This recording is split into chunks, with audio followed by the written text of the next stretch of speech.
एक बार एक औरत बहुत ज्यादा भजन सिमरन करना सेवा करती थी।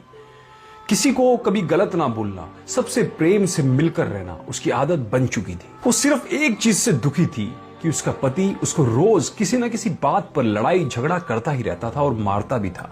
एक बार उस आदमी ने उसे इतना मारा कि उसकी हड्डी पसलियां टूट गई। लेकिन उस आदमी का रोज का काम था झगड़ा करना, उसको मारना।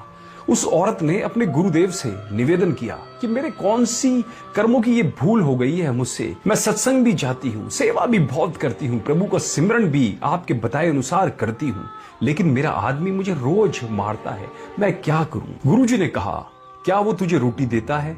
औरत ने कहा, हाँ जी देता है। गुरुजी ने कहा, फिर ठीक है, कोई बात नहीं। उस औरत ने सोचा अब शायद गुरु की कोई दया हो जाए और वो उसको मारना पीटना छोड़ देगा, लेकिन ऐसा कुछ नहीं हुआ। उसकी तो आदत बन चुकी थी रोज अपनी घरवाली की पिटाई करना।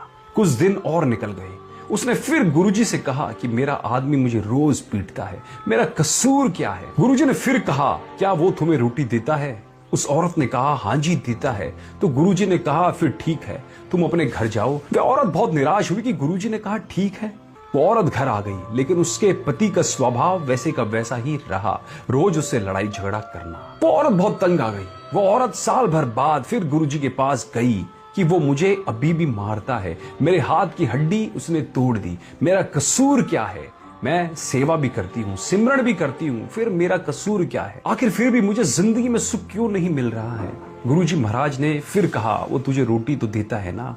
उसने कहा, हाँ जी देता है। गुरुजी ने कहा, फिर ठीक है। इस बार वह औरत जोर जोर से रोने लगी और बोले कि गुरुजी मुझे मेरा कसूर तो बता दो, मैंने कभी किसी के साथ बुरा नहीं किया, फिर मेरे साथ ऐसा क्यों हो रहा है? गुरुजी कुछ देर शांत हुए और फिर बोले, तेरे घरवाला पिछले जन्म में तेरा बेटा था, तू उसकी सौतेली माँ थी, तू रोज उसे सुबह शाम मारती रहती थी और उसको कई कई दिनों तक भूखा रखती थी। शुक्र मना कि वो इस जन्म में तुझे रोटी तो दे रहा है। ये बात सुनकर औरत एकदम चुप हो गई। गुरुजी ने कहा, बेटा जो कर्म तुमने किए हैं उसका भुगतान तुम्हें ही करना पड़ेगा। फिर उस औरत ने कभी गुरुजी से शिकायत नहीं की, क्योंकि वो सच को जान गई थी।